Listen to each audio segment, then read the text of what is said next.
السلام عليكم ورحمة الله وبركاته.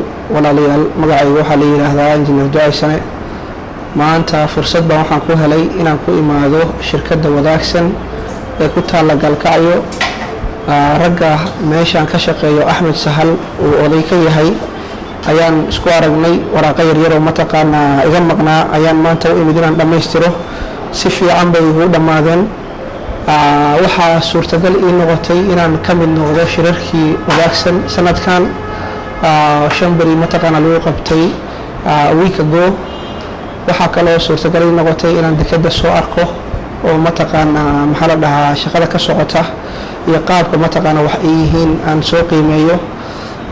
dhammaan waxaan inii sheegayaa shirkaddan wadaagsan shirkad mataqaana runtii markii aan soo galay anigu aan maxaa la yiraahdaa islaha ummadana wax ugu tar ayaguna meesha ilaahay wax ka siinaya ka siiyo.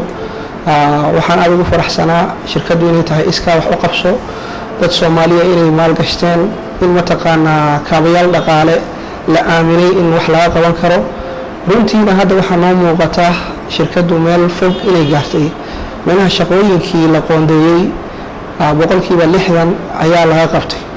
waxa dhiman waa 40 sidaad ogtihiinba insha Allah bisha soo socoto May 2021 waxaa lagu rajo qabaa in mataqaana shaqo inay ka bilaabato dekada oo doomaha ay ku soo xirtaan bisha 12aad 2021 waxaa laga rajo qabaa in maxaa la yiraahdaa maraakiibta waaweyn ay ku soo xirato mataqaana dekada. shaqadii jidka sidii oo kale bay u socotaa qalabaad baa loo order gareeyay in jidka mataqaana garaacad galkaayo iyo mataqaana galdow la isku xiro si mataqaana maxaa la dhahaa alaabaha ku soo deganay dekada ay u helaan jid fudud oo shaqadu ay mataqaana maxaa la dhahaa ku fududaato. marka ninkii awal hore hawsha ka maqnaayo waxaan kugu baraarujinayaa intii shirarka la xirin inaad ka faa'iideysatid. adigu hadda waxaa la furay 177 shir baa la furay maxaa la yiraahdaa konton shirarkaas anagoo shirka ku fadhina ayaa la qaatay.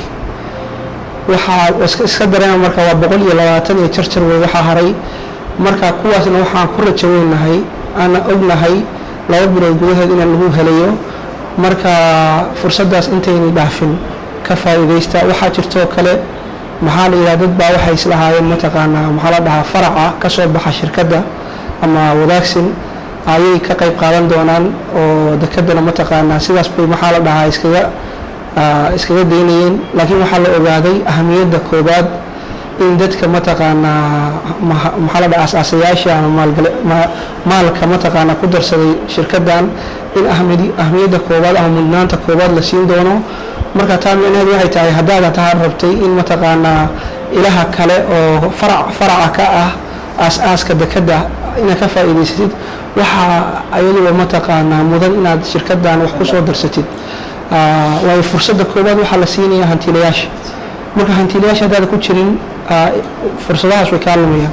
waxaa la rajaynayaa in maxshar la sameeyo, waxaa la rajaynayaa in haamushiga la sameeyo, waxaa la rajaynayaa in warshad mataqaana malay la sameeyo, waxaa la rajaynayaa in dhagax laga raro garaacad. waxyaalo badan oo mataqaana faraca ayaa ka imaan doona dekaddan.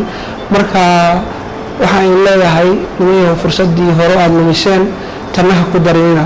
sidaad ogtihiin sheerka hadda furan markuu xirmo sheer koror baa imaan doona. sheer kororkaas qiimaha hadda sheerka uu yahay uu ka badnaan doonaa. waxaana suurtagal ah mataqaana intaan isku filnaano inaan sheerba la furinba. marka intay goorgoorta ayaa laga faa'iideysto. anigu hadda waxaan ku dhawaaqayaa anigoo mataqaana markii horena wax ku darsaday inaan sheer labaad iyo saddexaad baan ku darsanay kambaniga.